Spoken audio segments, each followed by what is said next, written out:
Good seat. Squeaky seat. I'm gonna try a different seat. Do a different chair, Will? Is there a secondary chair? One of these. There There goes. Yeah, we get swap out for that one. Do you want a comfy one too? I quite like the bucket, the little bucket.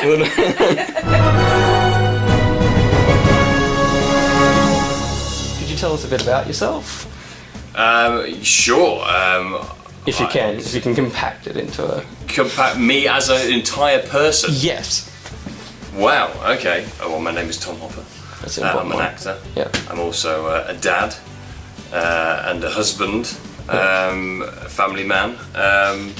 Lead a pretty simple life, really, and just, try and do these cool acting jobs on the side of being a family man, I guess.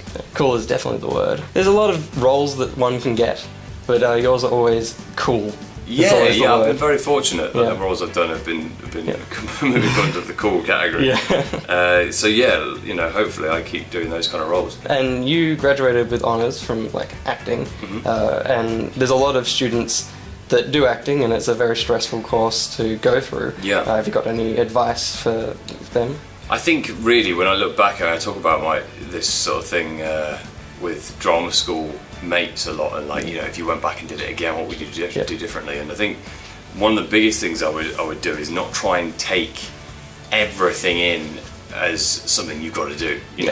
I think what's great about drama school training is you get so many different angles of how to approach a role or how to approach acting in general. And I think a lot of people fall into the trap of just trying to incorporate everything.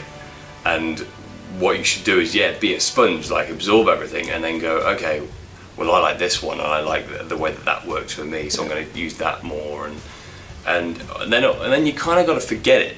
You kind of got to let it just sort of happen organically after that. So I would just, if anything, at drama school, just enjoy it. Try not to get too stressed, because it really doesn't matter. Merlin finished almost 5 years ago. Yeah. Now, what is your greatest memory from working on that?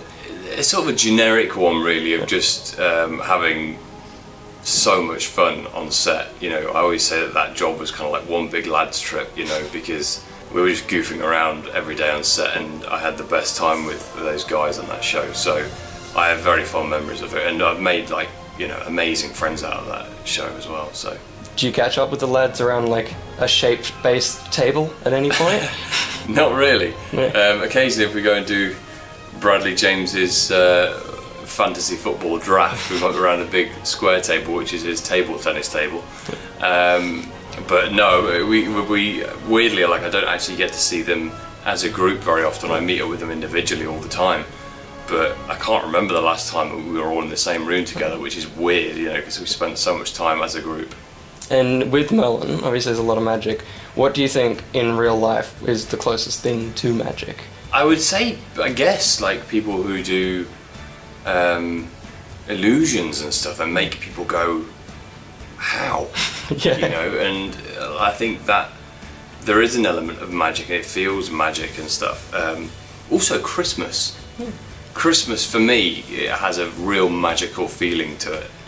I don't know why, I always grew up, with that kind of feeling, and I guess that's how, my family put it towards us and stuff, and I want to do the same thing with my kids and stuff. So, but I just think Christmas has a real magical feeling. Within Merlin, you obviously wore a lot of chainmail and armour, Yeah. and you've done the same in quite a few of your roles. Has it become a bit easier to wear, even though you didn't wear too much? In Merlin, the arms are usually fairly free. I guess it gets easier in the sense that you get used to what it feels like.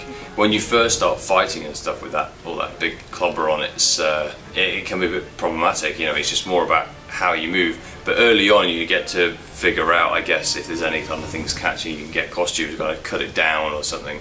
But generally, it gets easier as you wear it. Yeah. And you've since Merlin been in a lot of historical or fantasy-based things. Have you got a favourite from all of them? I've got I enjoy. I don't think I've ever done a job where I don't enjoy, that I've just walked away going, that was crap. I love every job I do.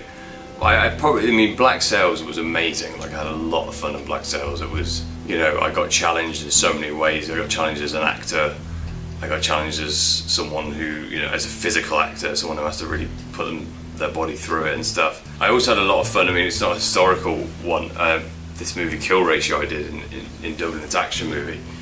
I had so much fun shooting that thing, man. It was great. I was shooting up a hotel for 3 weeks in Dublin.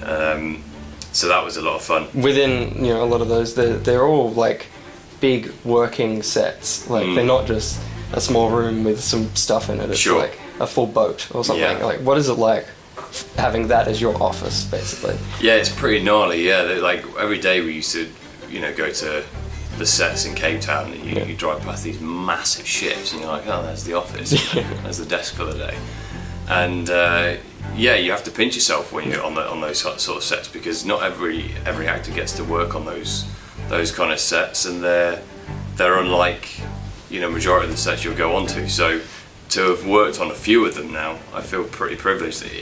What's weird is when I went and did this comedy recently, this Amy Schumer movie that I'm doing, and I turn up and there's just like this small, it's like we're just in a room, like in a normal room like this, like a boardroom, and then my costume was like a t-shirt and jeans, and I'm like, where's the rest of it? It just felt so weird putting on like normal clothes. Yeah, it's amazing, but at the same time, it's quite of when you go and do like a normal sort of modern day thing, you realise how kind of mental it was to be in that kind of set. Which time period of the ones you've been in, you can include modern day, which one do you think you'd survive the longest in? Probably modern day. I think any of the other ones I'd be screwed. The pirate world, I wouldn't last very long, I don't think. I think it was proven that I didn't last very long in Game of Thrones. What was the other? Oh, I guess in like Arthurian time. Yeah, I mean, I might have lasted a little bit longer there because it wasn't quite so violent. And you were up on the hierarchy as well. I was up in the hierarchy, one of the nights. So, I guess I probably would have lasted a little bit longer. But modern day, unless I was shooting the guns and being in a hotel where everyone's trying to kill me, wouldn't last long then. And you spoke about Game of Thrones and Black Sails. They're very different in terms of Merlin. You were halfway through the show. Yeah. How was the dynamic on set different? Starting from the start with Black Sails. Yeah, it's interesting because you're going on to what is a fully working machine. All the cogs are in motion, and you're going in and you sort of there's a lot of waiting around usually with stuff like that because they're in the middle of doing because you're not one of the lead roles. You're going in, you're doing your bit. So you have a lot more time off. You have a lot more time to kind of wait, and then you get in and you do your bit. So yeah, it's very different to something like Black Sails, where you start the show and you're trying to establish what it's going to be. You're establishing all your characters, all the relationships. Whereas something like that, you kind of have to hit the ground running and just go in, and your world already exists. You just like they're just picking out a part of it. And with Game of Thrones, obviously second to last season and only a few episodes, but like, what was it like working on such like a mammoth show? Yeah, it's crazy, man. I mean, like I thought, Black Sails we had humongous sets on that and huge set pieces that we were a part of. But Game of Thrones, I mean, that particular sequence I was a part of was unlike anything I've been a part of. It was incredible. They had like 150 horses on set at any time, and it was just like really impressive.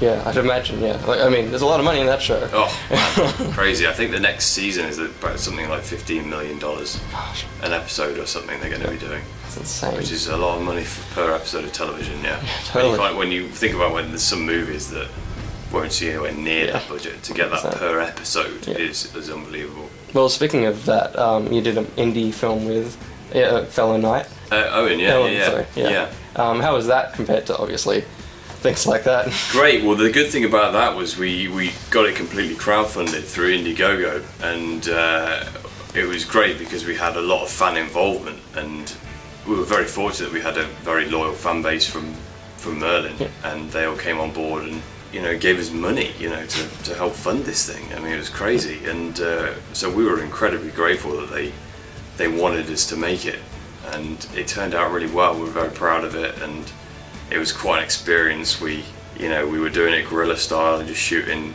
20-hour days, just shooting all through the day, all through the night, just to get it done. And fortunately, it turned out well. It's a stunning, visually as well. It's just a stunning film. Yeah, thank you, man. Yeah, I mean, we had Ema, the DP. Yeah, she was excellent. But Owen's also got an incredible eye as a director. And and yeah, he wrote me an amazing role. Yeah. One of the lesser known, smaller roles. You were in Doctor Who. Sure. As Jeff, as Amy's. I think it was the good-looking one. You got that. Was your subtitle. And so, how was that working on what ended up being Matt Smith's first episode? That's the thing. I mean, because it was his first step, Yeah. it was kind of cool for me because I'd not seen him do anything yet. He hadn't been put out there as the Doctor, so I got to see his first interpretation, like literally the first episode. And it was great. Like, I remember just being blown away by his performance. I was like, oh my god, this guy's going to be huge now. Like, he's smashing this thing. So with that, Jeff turned out to be a bit of a computer whiz. Apparently, yeah. And so I've got some questions about computers to test your obviously method acting for such a integral role. Yeah, absolutely. So first up, why do we call it a bug in a computer? A bug. I think it's something to do with it being.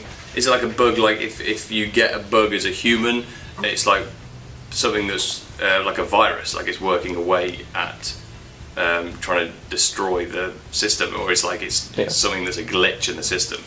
Kind of. Right. Okay. This is, and I only included this because it's kind of a namesake thing. In 1947, Grace Murray Hopper found a bug inside a computer relay, and that was what was causing That's why they called it a bug, No way. Yeah. And it was a Hopper that discovered it. Yeah, there you go. No way. I like that. Next up is, what is RAM? It's a... Oh god. Just take a stab in the dark. My granddad will be turning in his grave because he taught me all these things. It stands for something, right? RAM stands for something. I can't remember. Well, it's an uncastrated male sheep is one of the options you can. Oh yeah, but it stands for Random Access Memory of a Computer. Random Access Memory, right? Just remember that. It's gone back in.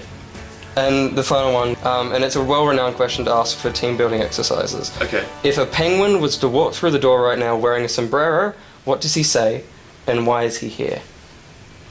In a sombrero. A sombrero is like one of those hats, right? The big sort of, So, what does he say? Yeah, what does he say when he walks in? It's hot outside. It's fair. It's a fair point. And he's got the hat on because he's got the hat on. It's hot. There you go. What's the riddle? It's not a. It's just like, I think they just give it to teams to come up with an answer. What does he say? Yeah. Oh right. How does that build teams? I'm not sure. The internet is a strange place. It is, isn't it? That's there you go. I'm going to ask that to people. Yeah, ask that to the people that you see at OzComic Con this weekend. I'm just going to ask them. Yeah. Yeah. All right. Thank you, Tom. Thanks a lot, man. Thank you. Appreciate it. Cheers, bud. Thanks. Okay. Sorry, that was the confusing end. No, I was like, oh wow, I don't even know what to say to that.